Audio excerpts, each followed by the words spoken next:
Commissioners, I'm Laura Walsh with the Surfrider Foundation. This is a momentous step for the Commission.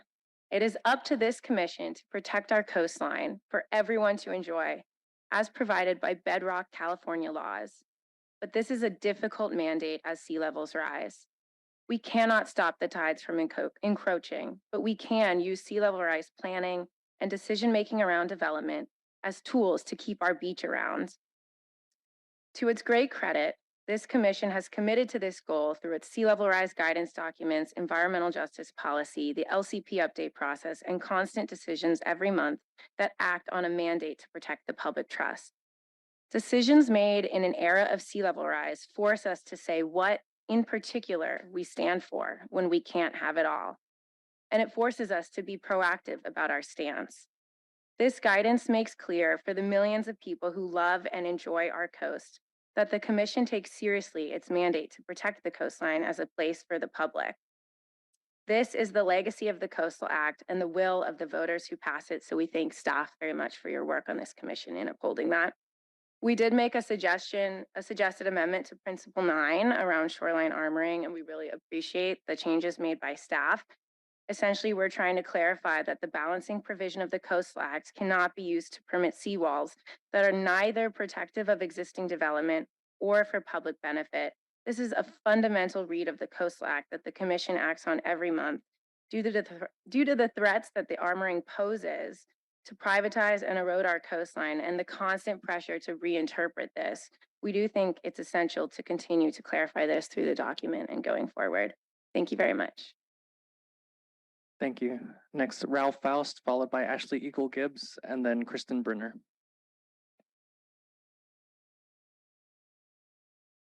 Good morning. My name is Ralph Faust. I'm a former staff member who worked on these matters for some years, and I'm happy to be here before you today. I think it's a great document, and I urge you to adopt it. Commend the staff and all the people who worked on it to make it what it is.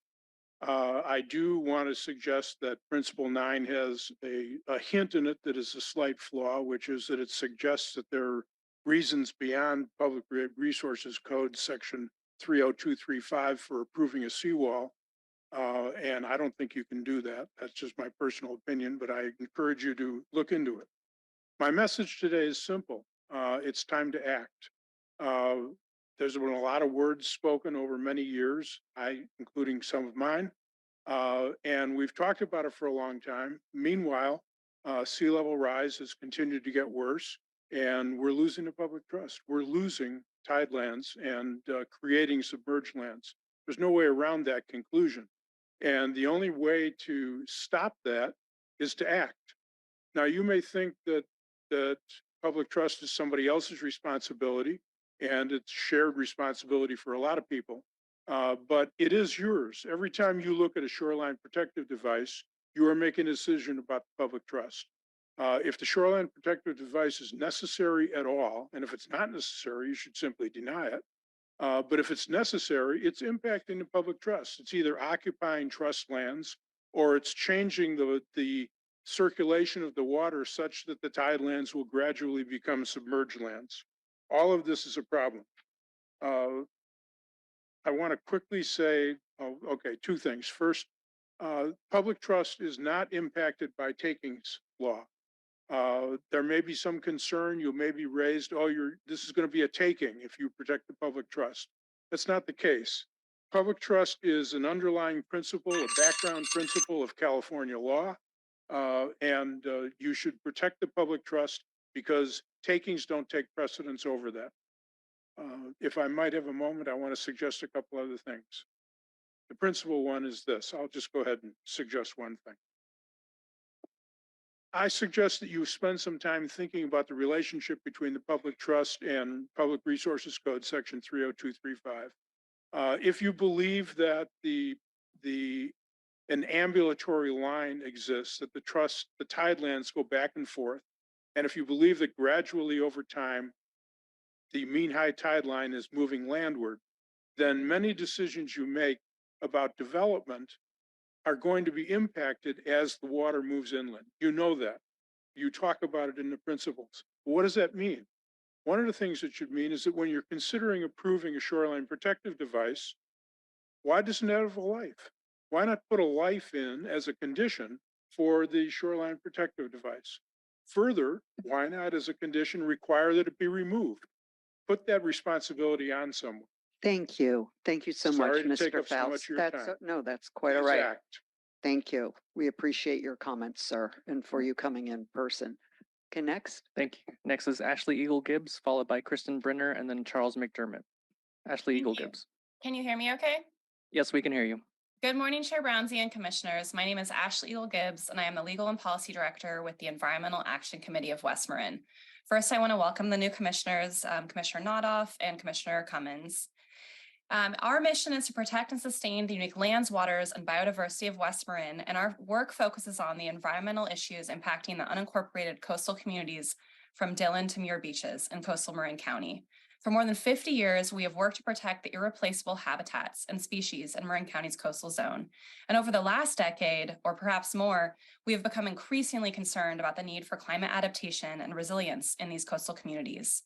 The Commission has a critical role to protect California's coastal resources and is uniquely positioned to provide proactive guidance around one of today's toughest public planning challenges, protecting coastal resources and the public trust in the face of sea level rise.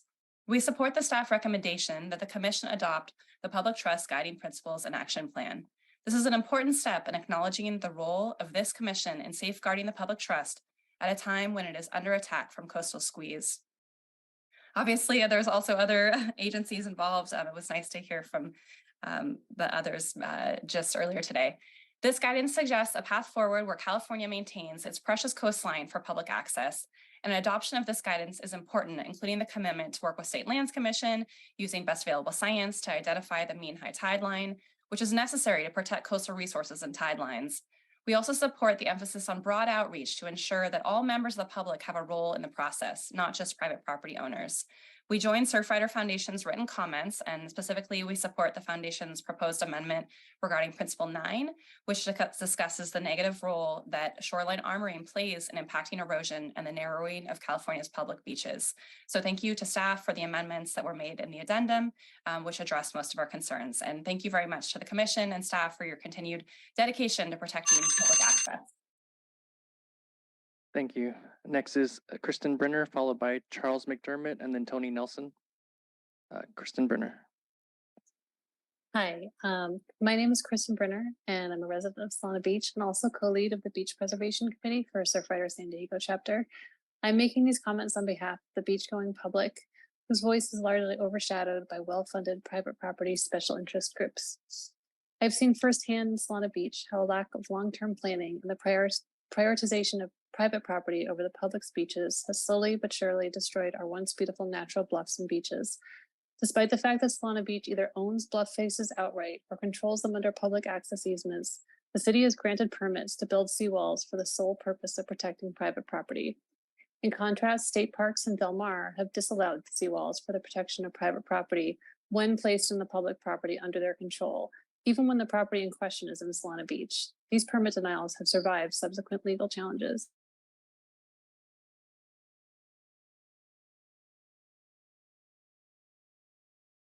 Is where is the high tide line? As detailed in our letter, shore protection does not stop the formation of public trust behind it had the shore protection not been present.